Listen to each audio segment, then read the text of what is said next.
Hey everybody, my name is Marcel Irnieracing. Here we have Tucker Carlson's show featuring Jordan Peterson for some Q&A, guys. Jordan, the Freedom Convoy. It's been an interesting... Whoa! Sit down, we got some conversation to come. It's been an interesting 24 hours. So you know that the trucker convoy was part and also part of the leadership of a much broader movement of working class people all across the Western world. You're seeing that more particularly in Europe now. There were some 200,000 German farmers and assorted protesters out over the last couple of weeks. So you saw very little coverage of that. The same thing is happening in Spain, it's happening in France, it's happening in Scotland. What he's talking about, I've done a few stories on this, is the German farmers are protesting, and last summer and last year the Dutch farmers were protesting, and now the French and the Hungarian and the Polish farmers are all joining with the German farmers protest.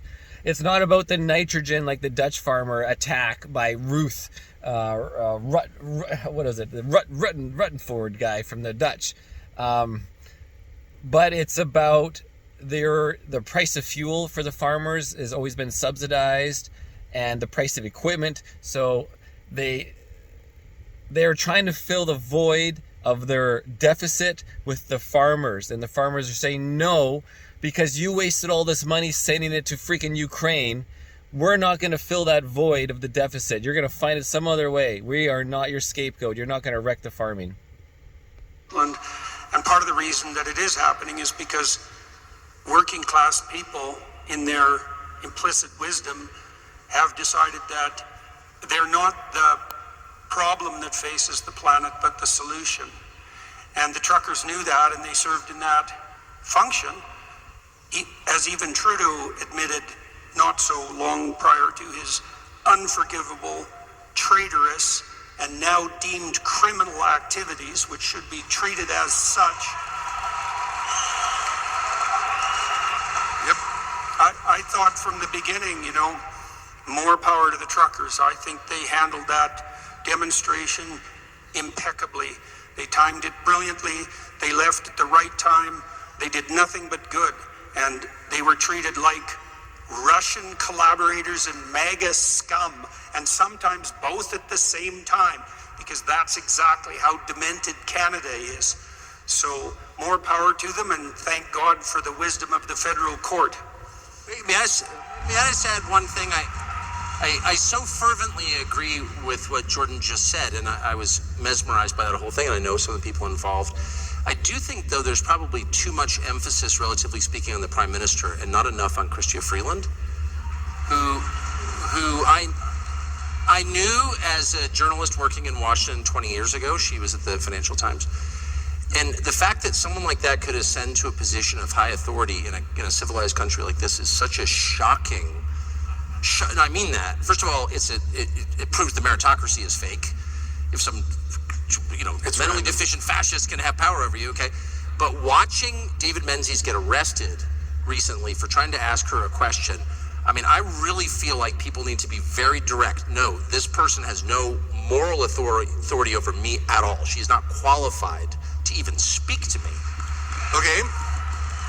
Now I should see. This is actually the same. There must be a scene from the show at Edmonton again. I just didn't know it. It's the exact same thing they said. So now I need to go find the Chrystia Freeland crap and mix it in.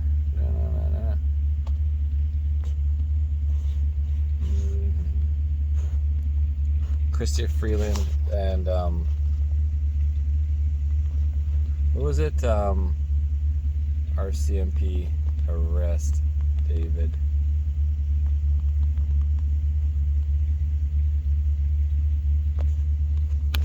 Canada's Rebel News is threatening a lawsuit after an altercation between one of its employees and the deputy. The Deputy Prime Minister was on her way to an event in Richmond Hill, Ontario. Why is your government supporting Islamophobia? When Rebel News' David Menzies tried to ask a question, she didn't answer. Then Menzies and an RCMP officer made contact. Under arrest for assault. The RCMP telling Menzies repeatedly he's under arrest for assault. That prompts this prolonged interaction. How long ago? You posted to me. You pushed Menzies is then cuffed and put into the back of a police car. He was later released without charge. In a statement, Rebel News says, we have retained legal counsel and expect to sue the RCMP, York Regional Police, and Freeland as soon as this... Yeah. And the RCMP, the supervisor, the one I dealt with, Corporal and then Sergeant Failer, he says, why don't you trust the RCMP? Why does the RCMP have a bad image? Like, he can't even comprehend this. The RCMP themselves are brainwashed. What do you make of your security detail arresting David Menzies? So, I want to start with what was important about Monday. And what was important about Monday... She goes off on a scapegoat talking about the day of mourning, the people on the plane crash. It's just...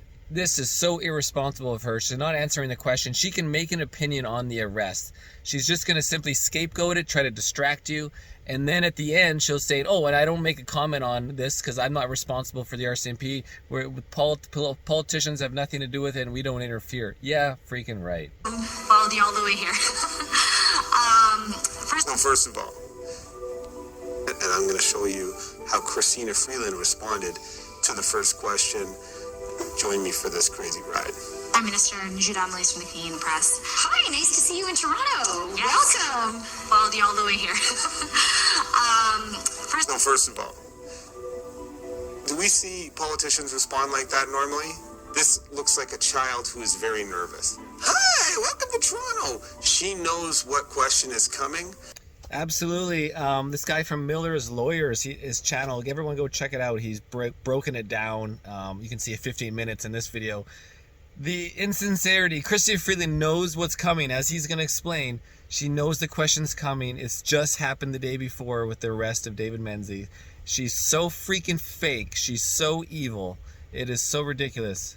That is a smile of extreme nervousness. And she's trying to set the conditions of, look at me, I am so friendly, I am so kind. I would never do anything that goes against the Canadian Charter of Rights and Freedoms. It's one of the fakest things I've ever seen. That smile makes me want to cringe, probably at a level. Cringe level 10 out of 10. So, do you see that right there? You could see rapid breathing. Also, if you look at the chest of an individual, when somebody is nervous, you'll see rapid breathing up in the chest and not in the stomach. This Canadian politician is extremely nervous about this question. The eye closing, hiding herself from it, firm lip press, and pausing shows anxiety and nervousness. She doesn't really know how she's going to answer what she says. I want to start with what was important about Monday. And what was important about Monday, January 8th. And I'm just going to stop you again. If you play that again, you'll see a deep breath and then a purse of the lips and talking. So she was asked a very clear question about the arrest of David Menzies, which happened when she was being asked questions by him, and it looks like her and her aide knew that it was going to happen. So that right there tells you this person has some feelings of guilt or shame, or is very concerned about what happened on that day. What was important about Monday, January 8th, was that was the 4th anniversary of a date that I think forever needs to be marked and circled in black.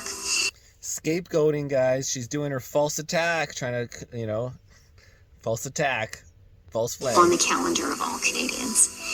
It was a tragedy for Canada. Canadians were criminally murdered. So let's stop here. Yes. First of all, criminally murdered. I mentioned this before. Is there any other way? It is a date that needs to be circled in black, but it's a date that needs to be circled in black because the Royal Canadian Mounted Police effected an illegal arrest on a Canadian journalist who was asking this person questions. And it looks to me and most observers that she knew it was going to happen.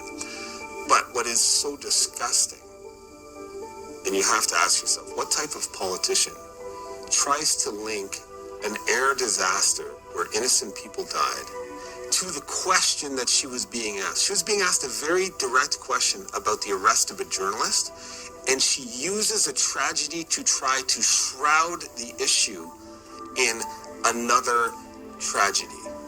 And for her to do that, to me, it's the lowest of the low. The fake high, hey, the nervousness, and then to say, first of all, and then you can... Wow, you know, I mean, this lawyer, Mr. Millers, is just fantastic at it. Has reading of the body language, very well articulated. Let's fast forward. On the incident, as you guys know very well, Canada is a rule of law country. Canada is a democracy. Operational decisions about law enforcement are taken by the police of jurisdiction.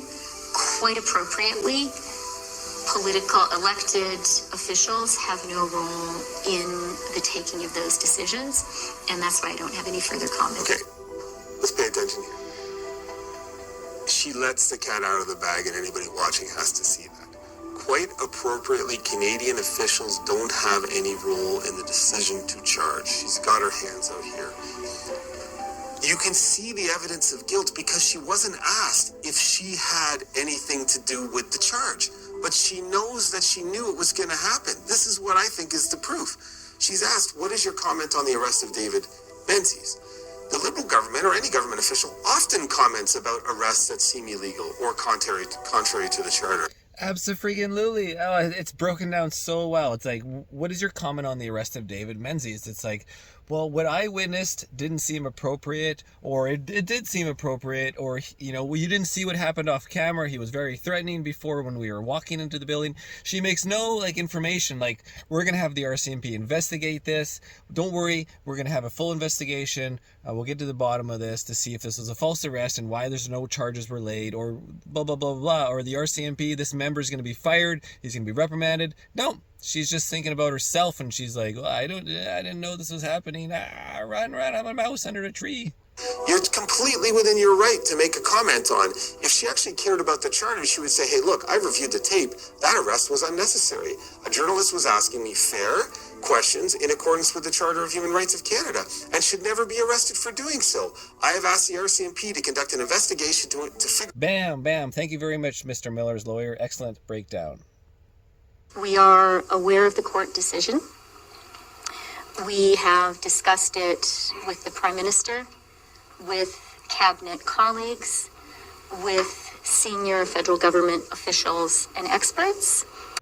And again, we've got to watch this over and over. Now we'll start to watch her body language talking about the Emergency Act, about how it is ruled illegal, unconstitutional, inappropriate.